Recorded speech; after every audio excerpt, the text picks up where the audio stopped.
اللہ تعالیٰ نے کلام پاک میں فرمایا ہے 22 آیت ہے یا ایھا الذین آمنوا اذکروا اللہ ذکرا وسبحوہ بکرۃ وأصیلا۔ ایمان والو اللہ کا ذکر کثرت سے کرو اور اس کی تسبیح صبح و شام بیان کرو۔ پھر آگے فائدہ بھی بیان کیا کہ بھائی اللہ کا ذکر کثرت سے کریں گے تو کیا ہوگا۔ هو الذی یصلی علیکم وملائکتہ لیخرجکم من الظلمات الی النور۔ پھر اللہ تعالیٰ رحمت نازل فرمائے هو الذی یصلی وملائکتہ اور اس کے فرشتے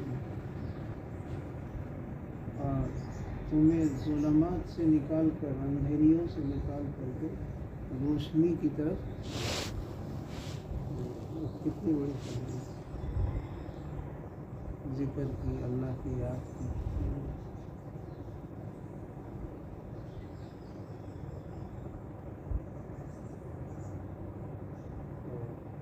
زمانہ طالب علمی میں تو ماشاءاللہ آپ لوگوں کے لیے پڑھنا پڑھانا تو اس میں مشغول رہنا یہی اصل،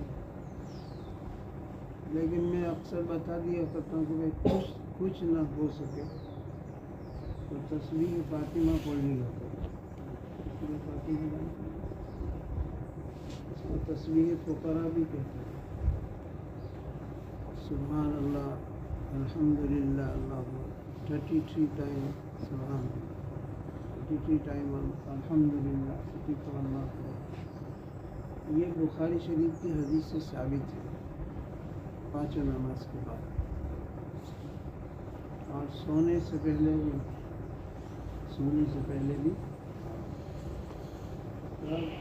یہ 33 گریں گے تو جتنی مرتبہ تسبیح ہو جائے گی 100، اور 5 نماز کے بعد کتنی ہو جائے گی 500۔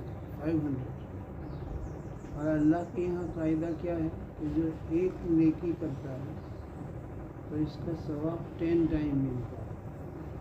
من جاء بالحسنۃ فلہ عشر امثالها۔ تو 5 نماز کے بعد ہم پڑھیں گے 500، تو روزانہ ایوری ڈے کتنی نیکی ہوگی 5000، اور سوتے وقت کتنا بڑا فائدہ۔ یہ تسبیح کچھ نہیں ہو سکتا۔ حضرت شیخ رحمۃ اللہ علیہ ویسے زمانہ طالب علمی میں بیعت نہیں کرتے تھے پہلے، پھر اخیر میں کرتے تھے، تو ہم ناول پڑھتے تھے تو ہمیں بھی شوق ہوا۔ حضرت شیخ رحمۃ اللہ علیہ بامبے تشریف لائے تھے، تو ہم لوگ بامبے پہنچ گئے تھے۔ مفتی عبدالقادر بھی تھے ہمارے ساتھ،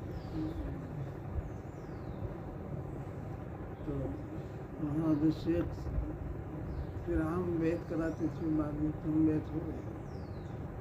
اس کے بعد الحمدللہ سہارنپور خانقاہ میں جاتے رہے، پھر وہ ذکر سکھاتے تھے خانقاہ میں۔ تو رمضان میں تو حضرت شیخ کے یہاں اعتکاف میں 1,000 آدمی ہو جاتے تھے اخیر میں، اور پورا جماعت خانہ تو علماء سے بھرا ہوا ہوتا،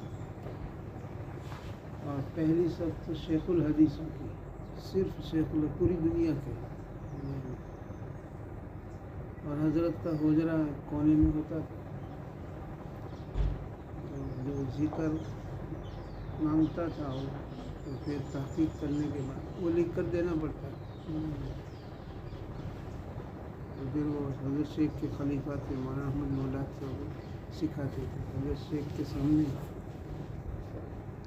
ہم نے بھی درخواست دی تھی، ابھی زمانہ طالب علم تھا، شاید ہدایت پڑھتے تھے، پھر وہ حضرت کے سامنے 2-3 مرتبہ لا الہ الا اللہ پڑھا، پھر حضرت نے مولانا احمد لولاد صاحب کو کہا کہ ان کو سکھا دو، پھر انہوں نے سکھایا وہ 200 مرتبہ لا الہ الا اللہ، اور پھر وہ 12 تسبیح ہے وہ۔ تو پھر ہمیں یاد آیا کہ ہم تو طالب علم ہیں، اتنا زیادہ تو کر نہیں سکتے۔ ہم نے کہا مولانا احمد مولاد صاحب سے کہ تو ہم سے نہیں ہوگا، تو کہا کہ پھر 200 مرتبہ لا الہ الا اللہ پڑھ لیا کرو، اور 500 مرتبہ اللہ اللہ اللہ۔ یہ ذکر جاری تاکہ اللہ کی محبت دل میں۔ ہمارے حضرت مفتی محمود صاحب رحمۃ اللہ علیہ کے بیان میں ہے کہ بھائی ذکر سے فائدہ کیا ہوتا ہے کہ ذاکر کا مذکور کے ساتھ تعلق ہو جاتا ہے۔ ذاکر معنی ذکر کرنے والا، اور مذکور کا معنی جس کا نام لیا جائے۔ اس لیے کہ آدمی جس کا نام بار بار لیتا ہے، تو فطری طور پر اس کی محبت دل میں آ جاتی ہے، اور جس کا نام بار بار لیں گے تو فطری طور پر اس کی محبت دل میں آ جائے گی۔ ہم بار بار اللہ اللہ کریں گے تو انشاءاللہ اللہ کی محبت دل میں آئے گی۔ وہی مطلوب ہے، مقصود ہے، مرتبہ احسان اللہ کا دعا۔ پھر اس کے بعد حضرت شیخ رحمۃ اللہ علیہ کی انتقال کے بعد ہم نے رجوع کیا اصلاحی حضرت مفتی صاحب کی طرف، مفتی محمد صاحب گنگوہی رحمۃ اللہ علیہ دیوبند میں تھے۔ تو میں نے کہا کہ ہم تو اتنا کرتے ہیں، تو یہی کرتے رہو جتنا کرتے ہیں وہ۔ اب اس کا ثبوت اور دلیل دیکھیے، جو ویسے تو 12 تسبیح ہیں، بزرگان دین بڑا بتاتے ہیں وہ الا اللہ الا اللہ۔ مولانا یونس صاحب کی وہ یواقیت الغالیہ صفی ہے، یعنی احادیث کی تحقیق، اور اس کی دوسری جلد میں شروع میں ان کی مختصر حالت مولانا یونس صاحب جانپوری رحمۃ اللہ۔ تو وہ کہتے ہیں کہ میں بھی ایک مرتبہ حضرت شیخ کے پاس حاضر ہوا، تو حضرت شیخ نے مولانا یونس صاحب سے کہا کہ مولانا یونس صاحب نے خود کہا کہ مجھ سے تو زیادہ نہیں ہوتا، حضرت شیخ نے فرمایا کچھ ذکر کر لیا کر۔ تو انہوں نے کہا میں نے ایک نصاب بنایا ہے۔ مولانا یونس صاحب کہتے ہیں کہ 300 مرتبہ لا الہ الا اللہ پڑھتا ہوں، 300 مرتبہ اور 500 مرتبہ اللہ اللہ۔ حضرت شیخ نے فرمایا کافی ہے، یہی کرتے تھے۔ تو مولانا یونس صاحب کو شیخ الحدیث افضل الذکر قول لا الہ الا، یہ تو ثابت ہے۔ افضل الذکر قول لا الہ الا، ذکر میں افضل لا الہ الا اللہ، حدیث سے ثابت ہے۔ اور جو یہ اللہ اللہ اللہ کرتے ہیں، حدیث میں آتا ہے کہ جب تک اللہ اللہ کرنے والا ہوگا قیامت نہیں آئے گی، تو اس سے تکرار ثابت ہے۔ سنت تو نہیں ہے اس طرح اللہ اللہ کرنا تکرار کے ساتھ، لیکن بدعت بھی نہیں ہے۔ وہ بخاری کی شرح جو ہے کشف الباری، مولانا سلیم اللہ خان صاحب، انہوں نے اس میں لکھا ہے اللہ اللہ اللہ بدعت نہیں، ہم سنت بھی نہیں کہتے لیکن بدعت بھی نہیں۔ کیوں؟ اس لیے کہ حدیث سے ثابت ہے۔ اور ہمارا مقصد تو ہے علاج اللہ کی محبت میں مجاہدہ۔ تو یہ ہمارے بزرگان دین جو تھے ماشاءاللہ علم اور عمل دونوں کے جامع تھے، قرآن و حدیث پر ان کی نظر تھی۔ جیسے یہ تعلیم مقصود ہے، اور تعلیم کے لیے نصاب ہے 6 سال کا 7 سال، اب کوئی یہ کہے کہ صحابہ سے کہاں ثابت ہے؟ عربی اول میں یہ کتاب ہوگی، عربی دوم میں یہ کتاب ہوگی، عربی سوم میں یہ کتاب ہوگی. صحابہ کے آثار پورے دیکھے اور حدیث کہیں ثابت نہیں، لیکن کوئی اس کو بدعت نہیں کہتا. تعلیم ثابت ہے، تعلیم تو یہ تعلیم کا ذریعہ ہے. مولانا ابو الحسن ندوی رحمۃ اللہ علیہ حضرت شیخ کی ایک کتاب مقدمہ میں بہت اچھی بات لکھی ہے. اکابر کا سلوک و احسان حضرت نے امت میں یہ فرق نہیں کیا، ایک ہے وسائل اور ایک ہے مقاصد، ایک ہے وسائل اور ایک ہے مقاصد. علم مقصود ہے، علم حاصل کرنے کے لیے یہ نصاب یہ تو ذریعہ ہے. اور ایک استاد بہت اچھی تعریف کرتے تھے بدعت، ایک ہے احداث فی الدین اور ایک ہے احداث للدین. ایک ہے احداث فی الدین اور ایک ہے احداث للدین. حدیث میں من احدث فی امرنا ھذا فی ہے، تو احداث فی الدین یہ بدعت ہوتا ہے. لیکن احداث للدین، دین کے لیے کوئی نئی چیز ایجاد کرنا، اس کی مثال موٹی سی مثال کے طور پر اذان. اذان کس پر پوری ہو جاتی ہے؟ لا الہ الا اللہ پوری ہو گئی. اب کوئی یہ کہے کہ نہیں میں محمد الرسول اللہ بھی اذان میں پڑھوں گا، کیونکہ کلمہ تو دونوں جز ہے نا. شروع میں جب اشہد ان لا الہ الا اللہ ہے، اشہد ان محمد رسول اللہ ہے، تو کوئی اب اذان میں یہ کہے کہ میں اخیر میں محمد الرسول اللہ بھی پڑھوں گا اور اس کو سنت سمجھ کر پڑھتا ہے، دین سمجھ کر پڑھتا ہے، تو یہ بدعت ہے. اور کوئی مائک میں اذان دیتا ہے، صحابہ کے زمانے میں کہاں مائک نہیں تھا، تو مائک میں اذان دینا یہ بدعت نہیں ہے. کیوں فرق؟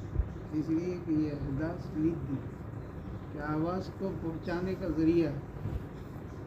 مائک استعمال کرنا اس کو کوئی سنت نہیں سمجھتا. بغیر مائک بھی اذان دیتے ہیں، بغیر مائک کے بھی اذان دیتے ہیں، مائک میں بھی دیتے ہیں. تو مائک اس لیے استعمال کرتے ہیں کہ آواز دور تک پہنچے. یہ احداث للدین نام کے ساتھ یہ بدعت نہیں. تو اسی طرح یہاں مقصود جو ہے یہ کچھ گردن ہلاتے ہیں، اللہ اللہ کرتے ہیں، تو مقصود اللہ کی محبت کو دل میں بٹھانا ہے. باقی کلمہ تو لا الہ الا اللہ ثابت ہے. افضل الذکر قول لا الہ الا اللہ. اور اللہ نے خود فرمایا یا ایھا الذین آمنوا اذکروا اللہ ذکرا کثیرا، اللہ کا ذکر کثرت سے کرو. لفظ اللہ تو ہے، لفظ اللہ تو ہے ماشاء اللہ. تو اللہ پاک نے ہمارے بزرگان دین کو علم بھی عطا فرمایا تھا، نسبت اللہ سے تعلق بھی حاصل فرمایا، اتباع سنت بھی. تو بصیرت کے ساتھ عمل کرتے ہیں. زمانہ طالب علمی ہی سے ہم تھوڑے تھوڑے معمولات کریں گے تو پھر انشاءاللہ زندگی بھر. دیکھیں ہم نے الحمدللہ تقریباً عربی سوم میں یا چہارم میں حضرت شیخ رحمۃ اللہ علیہ سے بیعت ہو گئی. پھر اس کے بعد تھوڑا تھوڑا کرتے رہے. تو بات اچھا ہے ماشاء اللہ. حضرت مفتی صاحب کی تعلیم بھی ہے، تربیت بھی ہے، تو دل خوش ہو گیا ماشاء اللہ. تعلیم بھی ضروری ہے، تربیت بھی ضروری ہے.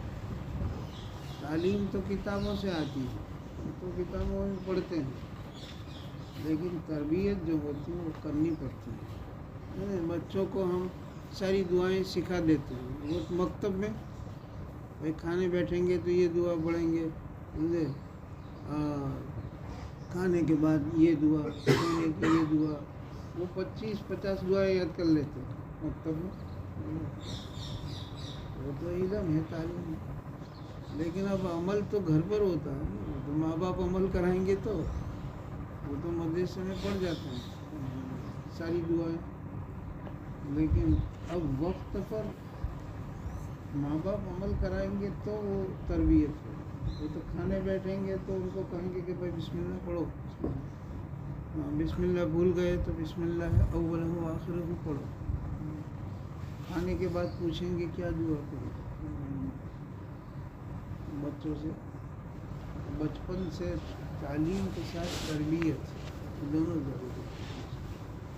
مفتی صاحب ماشاء اللہ محنت دیکھ کر طبیعت خوش ہو گئی کہ تعلیم بھی ہے تربیت بھی.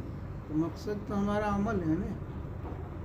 تو ہر جگہ میں کہتا رہتا ہوں، دیکھیے ایک دعا ثابت ہے طلباء سب کے لیے، ہم سب کے لیے. فجر بعد اس کو 3 مرتبہ پڑھ لیا کرو. ابن ماجہ میں بھی ہے، مسند احمد میں بھی ہے. اللہم انی اسألک علما نافعا وعملا متقبلا ورزقا طیبا. بعض کتابوں میں آگے پیچھے بھی پڑھیں گے نہیں انشاءاللہ، اس میں سب آ گیا. اللہم انی اسألک علما نافعا، یہ اللہ نے تجھ سے نفع دینے والا علم مانگتا ہے جو اپنی ذات کو بھی فائدہ دے. وعملا متقبلا، ایسا عمل کہ جو قبول ہے. ورزقا طیبا، حلال روزی. اب کیا چاہیے سب، اور صحیح حدیث سے ثابت ہے. روزانہ فجر بعد اتنا پڑھ لیا کرو جی، تو یہ معمول بن جائے گا اور اللہ تعالیٰ علم نافع نصیب کرے. جی پڑھ لو میرے ساتھ تاکہ یاد ہو جائے آپ لوگوں کو. بعض کتابوں میں آگے پیچھے بھی ہے لگے. اللہم انی اسألک علما نافعا وعملا متقبلا ورزقا طیبا. بہت آسان، 3 مرتبہ پڑھنا فجر بعد. یہ مفتی کفایت اللہ صاحب حضرت شیخ رحمۃ اللہ علیہ کے خلیفہ جو تھے، چھوٹے تب تھے، دیکھے تھے، آئے تھے، انہوں نے سکھائی تھی. تو پھر کتابوں میں مضمون ہمارے پڑھنے کا مقصد ہی عمل ہے. میں تو بار بار وہاں بھی طلباء کو کہتا ہوں، پڑھنے کا مقصد عمل ہے اور دوسروں تک پہنچانا تاکہ اللہ کی رضا حاصل ہو، آخرت میں ثواب حاصل ہو. یہی تو مقصود ہے. سبحان اللہ.